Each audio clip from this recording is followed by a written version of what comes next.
அமைதி காப்பதற்கென்று கூறி ஈழத்தில் வந்திறங்கிய இந்திய படையினர் ஈழமண்ணில் படுகொலைகள், கொள்ளைகள் போன்றவற்றில் ஈடுபட்ட அதேவேளை பெருமளவிலான பாலியல் வல்லுறவு சம்பவங்களிலும் ஈடுபட்டார்கள். அமைதி காக்கவென்று ஈழத்திற்கு வந்த இந்திய ராணுவம் ஒரு ஆக்கிரமிப்பு ராணுவமாக மாறியிருந்த உண்மையின் சில சாட்சிகள்தான் நாம் இங்கு பதிவு செய்கின்ற பாலியல் வன்முறை சம்பவங்கள். இந்த ஒளியாவணத்தில் பதிவிடப்படுகின்ற சம்பவங்கள் வெறுமனே வதந்திகளாக மாத்திரம் உலாவிய சம்பவங்கள் அல்ல. இந்த ஒளியாவணத்தில் பதிவு செய்யப்பட்டுள்ள சம்பவங்களில் அநேகமானவை பாதிக்கப்பட்டவர்களால் நேரடியாகவும் அவர்களது உறவினர்களாலும் வழங்கப்பட்டு யாழ் பல்கலைக்கழக ஆசிரியர் சமூகத்தால் பதிவு செய்யப்பட்டு ஆவணப்படுத்தப்பட்ட சாட்சிகள். சில சம்பவங்கள் பாதிக்கப்பட்டவர்கள் நமக்கு நேரடியாக கூறியவை. ஈழத்தமிழர் வரலாற்றில் ஒரு முக்கிய திருப்பு முனையாக பதிவிடப்பட்டுள்ளதும் ஈழத்தமிழ் தரப்பு விட்ட ஒரு மகா பிள்ளையென்று அடுத்த தலைமுறையினரால் சுட்டிக்காட்டப்படுவதுமான இந்திய படை விடுதலை புலிகள் மோதல் சம்பவத்தில் வெளியே அதிகம் பேசப்படாத தமிழ் பெண்கள் மீதான இந்திய படையினரின் பாலியல் வல்லுறவு சம்பவங்களும் அந்த சம்பவங்களை இந்திய படைத்துறை அதிகாரிகள் கையாண்ட விதங்களும் நிச்சயமாக வெளிப்படுத்தப்பட்டே ஆக வேண்டிய விடயங்கள். ஈழத்தமிழரின் எதிர்வினைக்கான சில நியாயப்பாடுகளையும் இந்த பாலியல் வல்லுறவு சம்பவங்கள் தமதாக கொண்டிருக்கின்றன. எனவே இந்த நிகழ்ச்சியை பார்க்கின்றவர்களை சங்கடத்திற்குள்ளாக்கும் பதிவுகளாக இவை இருந்தாலும் தவிர்க்க முடியாத தேவை கருதி இந்த சம்பவங்கள் பதிவிடப்படுகின்றன என்கின்ற யதார்த்தத்தை எமது உறவுகள் புரிந்து கொள்வார்கள் என்று நாம் திடமாக நம்புகின்றோம்.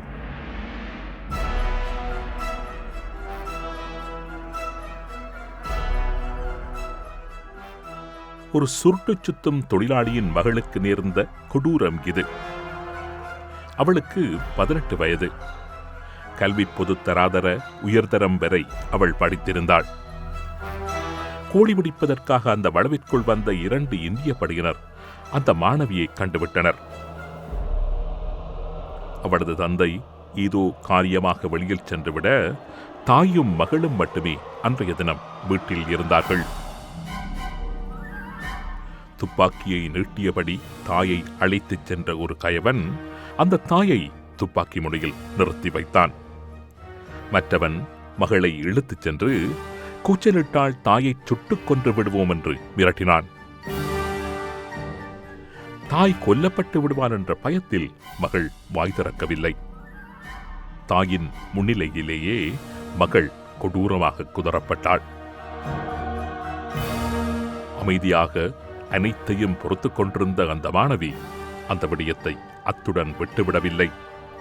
ஒரு சில ஊரவர்களின் துணையுடன் மறுநாள் இந்திய ராணுவ அதிகாரிகளை சந்தித்து தனக்கு நேர்ந்த கொடுமைகளை எடுத்துரைத்ததுடன் தனக்கு கொடுமை இழைத்த இந்திய படை வீரர்களையும் சரியாக அடையாளம் காண்பித்து அவர்களுக்கு தண்டனையும் பெற்றுக் கொடுத்தாள்.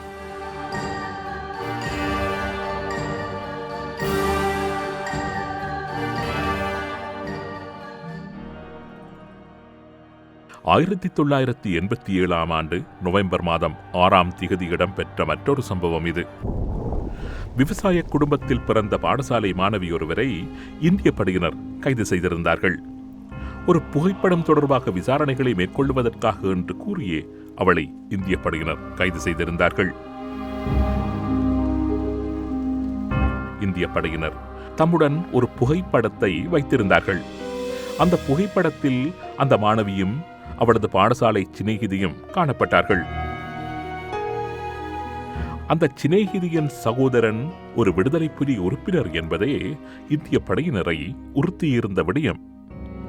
குறிப்பிட்ட அந்த இளைஞன் தற்பொழுது எங்கே என்று விசாரிப்பதற்காகவே அந்த மாணவியை இந்திய படையினர் கைது செய்திருந்தார்கள். விசாரணைக்கென்று அவளை அழைத்துச் சென்ற இந்திய படையினர் குறிப்பிட்ட அந்த வாலிபன் உன்னுடைய காதலனா என்று கேள்வியை எழுப்பி விசாரித்தார்கள். குறிப்பாக அந்த விடயம் தொடர்பாக விசாரணையை மேற்கொண்ட இந்திய படை கேப்டன் அந்த வாலிபன் எங்கிருக்கின்றான் என்ற உண்மையை கூற மறுத்தால் அந்த மாணவியை பாலியல் வல்லுறவு செய்யப் போவதாக மிரட்டினான். உண்மையை கூறத் தவறும் பட்சத்தில் அவளை அங்கிருந்த இந்திய படை வீரர்கள் எப்படியெல்லாம் துன்புறுத்துவார்கள் என்றும் அந்த கேப்டன் விவரித்தான். பின்னர் அந்த சிறுமியை வீட்டில் கொண்டு வந்து விட்டுவிட்டு 24 மணி நேரம் அவகாசம் கொடுத்து அந்த காலக்கெடுவிற்குள் உண்மையை சொல்லிவிட வேண்டும் என்று எச்சரித்துவிட்டும் சென்று விட்டான். சிறிது நேரத்தின் பின்னர் 2 சிப்பாய்கள் அங்கு வந்தார்கள். அவர்கள் முன்னர் அந்த இந்திய படை கேப்டனுடன் உடன் வந்திருந்தவர்கள். இந்திய ராணுவ கேப்டன் அந்த சிறுமியை வீட்டில் கொண்டு வந்து விட்டுவிட்டு சென்றபோது கேப்டனுடன் கூடவே சென்றுவிட்டு பின்னர் அந்த கேப்டனுக்கு தெரியாமல் தனியாக திரும்பி வந்திருந்தார்கள். பெற்றோரை ஒரு பக்கத்தில் நிறுத்திவிட்டு அந்த சிறுமியை மட்டும் விசாரணைக்கு என்று கூறி ஒரு அறைக்குள் அழைத்துச் சென்றார்கள். கொடூரமாக பாலியல் வல்லுறவு புரிந்தார்கள். வேதனையில் துடிதுடித்த அந்த சிறுமியிடம், நாங்கள் நாளையும் வருவோம், நடந்ததை வெளியில் யாரிடமும் சொல்லக்கூடாது என்று எச்சரித்து விட்டு சென்றார்கள். அச்சமடைந்த அந்த பெண் கிணற்றினுள் குதித்து விட்டாள். தெய்வாதீனமாக அயலவர்கள் அவளை காப்பாற்றியிருந்தார்கள். அங்கு நடந்த அல்லோல கல்லோலத்தை முகாமில் இருந்து அவதானித்த இந்திய படை ராணுவ கேப்டன் அங்கு வந்தான். அவனுடன் அந்த பெண்ணை பாலியல் வல்லுறவு புரிந்த 2 சிப்பாய்களும் அங்கு வந்திருந்தார்கள். தான் பயமுறுத்தியதால் தான் அந்த பெண் கிணற்றில் குதித்திருக்க வேண்டும் என்று நினைத்த அந்த கேப்டன் அந்த சிறுமியின் தலையை தடவி தான் பயமுறுத்தியது போன்று எதுவும் செய்துவிடப் போவதில்லை என்றும் ஏதாவது பிரச்சனை இருந்தால் தன்னிடம் கூறும்படியும் கேட்டான். அந்த சிறுமியை பாலியல் வல்லுறவு புரிந்த 2 சிப்பாய்களும் கேப்டனின் அருகே அவர் கூடவே இருந்ததால் கேப்டனிடம் அவள் உண்மையை சொல்லவில்லை. பின்னர் அந்த பெண்ணை பெற்றோர்கள் டாக்டரிடம் அழைத்துச் சென்றார்கள். அவளை பரிசோதித்த டாக்டர் அவளுக்கு நடந்த கொடுமைகளை கண்டறிந்து குறிப்பிட்ட அந்த கேப்டனிடம் முறையிட்டு அந்த சிப்பாய்களுக்கு தண்டனை வாங்கிக் கொடுத்தார்.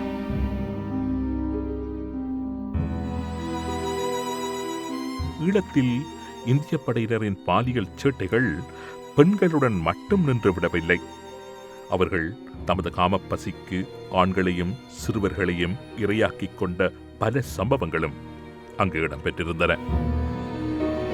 பெண்கள் தொடர்பாக இடம்பெற்றிருந்த துன்புறுத்தல்கள் அளவிற்கு அந்த விடயம் தீவிரமாக வெளிவந்து வெளியாரின் கவனத்தை ஈர்க்கவில்லை என்றாலும் இந்திய படை ஜவான்கள் ஈழத்தில் சிறுவர்கள் மீதும் ஆண்கள் மீதும் மேற்கொண்ட பாலியல் துர்நடத்தைகள் பற்றியும் நாம் இந்த நிகழ்ச்சியில் நிச்சயம் பதிவு செய்தே ஆக வேண்டும்.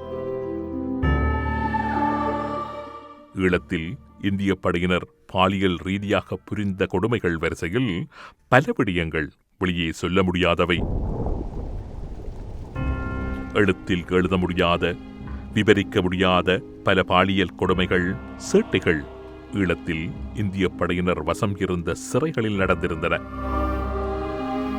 குறிப்பாக இந்திய படையினரின் சிறைகளில் அடைத்து வைக்கப்பட்டிருந்த ஆண் கைதிகள் கூட சிறைக்காவல் கடமைகளில் ஈடுபடும் இந்திய படையினரின் பாலியல் அசிங்கங்களுக்கு ஈடுகொடுக்க வேண்டிய துர்ப்பாக்கிய நிலைக்கு தள்ளப்பட்டிருந்ததாக இந்திய படையினரின் சிறை கொடுமைகளை அனுபவித்த பலர் சாட்சி பகர்கின்றார்கள்.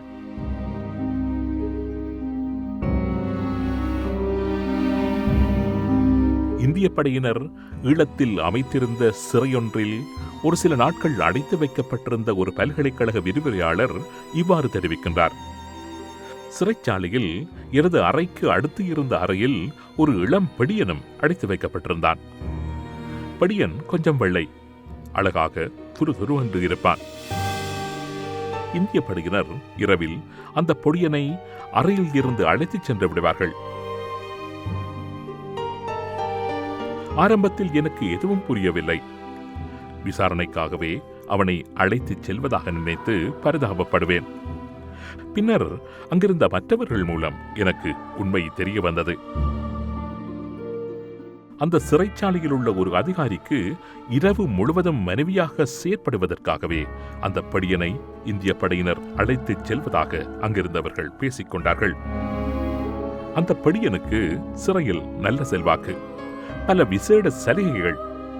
சிறை கொடுமைகளில் இருந்து தப்பித்துக் கொள்வதற்காகவும் விரைவில் விடுதலை பெற்றுச் செல்வதற்காகவும் அதுவரை அங்கு கிடைக்கும் சலுகைகளை அனுபவிப்பதற்காகவும் அவன் வேறு வழியில்லாமல் அந்த கொடுமைகளுக்கு இணங்கிப் போவதாக அங்கிருந்த அவனது வயதையொத்த பொடியன்களிடம் அவன் தெரிவித்திருக்கின்றான்.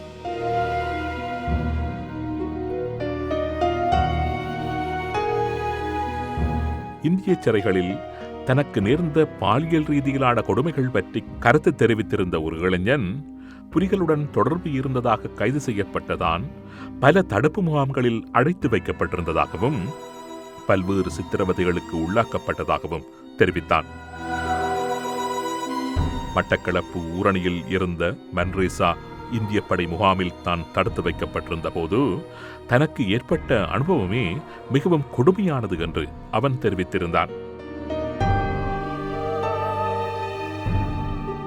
விசாரணைக்கென்று தம்மை அழைக்கும் இந்திய படை சிப்பாய்கள் அவர்களது ஆண் குறுப்புகளில் பழச்சாற்றை தடவிவிட்டு அதனை சுவைக்கும்படி கூறி தொந்தரவு செய்ததாகவும், சில விசாரணைகளின் போது தன்னுடைய ஆணுறுப்பில் காரம் மிகுந்த சப்பாத்தி குருமாவை தடவிவிட்டு அவர்கள் வளர்க்கும் நாய்களை அருகில் அழைத்து வந்து தனது உறுப்புகளை கடித்து குதற வைக்கப் போவதாக மிரட்டி உண்மைகளை வரவழைத்ததாகவும் அவன் தெரிவித்திருந்தான். மற்றொரு இளைஞன் கூறுகையில், சில சந்தர்ப்பங்களில் மதுபோதையில் இருக்கும் இந்திய சிப்பாய்கள் சிறைகளில் இருந்த தங்களில் சிலரை அழைத்து முழு நிர்மாணமாக்கி ஒருவருடன் ஒருவர் மிக கேவலமாக நடந்து கொள்ளும்படி நிர்பந்தித்து அதனை பார்த்து ரசிப்பதை வழக்கமாக கொண்டிருந்ததாகவும் அந்த இளைஞன் தெரிவித்திருந்தான். இந்திய படை முகாம்களின் அருகில் இருந்த வீடுகளில் வசித்து வந்த சிறுவர்களையும் இந்திய படையினர் விட்டு வைக்கவில்லை. மாலை நேரங்களில் கிரிக்கெட், கரப்பந்து என்று அங்கு விளையாடச் செல்லும் சிறுவர்களில் சிலரை சில இந்திய படை ஜவான்கள் பாலியல் ரீதியாக துன்புறுத்தியதாகவும் தெரிவிக்கப்படுகின்றது.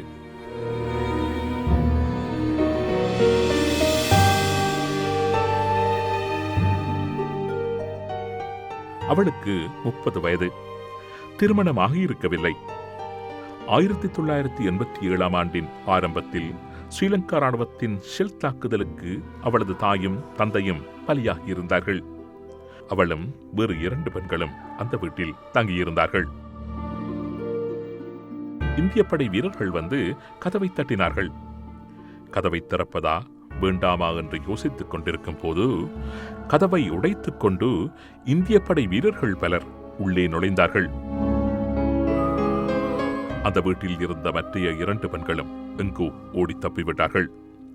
சற்று பெரிய பழங்காலத்து வீடு, தட்டுமுட்டு சாமான்களும் அங்கு அதிகம். கருமையான இருள் வேறு. அந்த பெண்களால் ஓடி மறைந்து தம்மை காப்பாற்றிக் கொள்ள முடிந்தது. ஆனால் அந்த 30 வயது பெண் மட்டும் இந்திய படையினரிடம் அகப்பட்டுக் கொண்டாள். பின்னர் அந்த பெண்ணின் சடலம் அந்த வீட்டு கிணற்றில் இருந்து கண்டெடுக்கப்பட்டது. பிரேத பரிசோதனை மேற்கொண்ட சட்ட மருத்துவ அதிகாரி அந்த பெண் மீது பாலியல் வன்முறை பிரயோகிக்கப்பட்டதற்கான தெளிவான அடையாளங்கள் இருந்ததாக தனது அறிக்கையில் தெரிவித்திருந்தார்.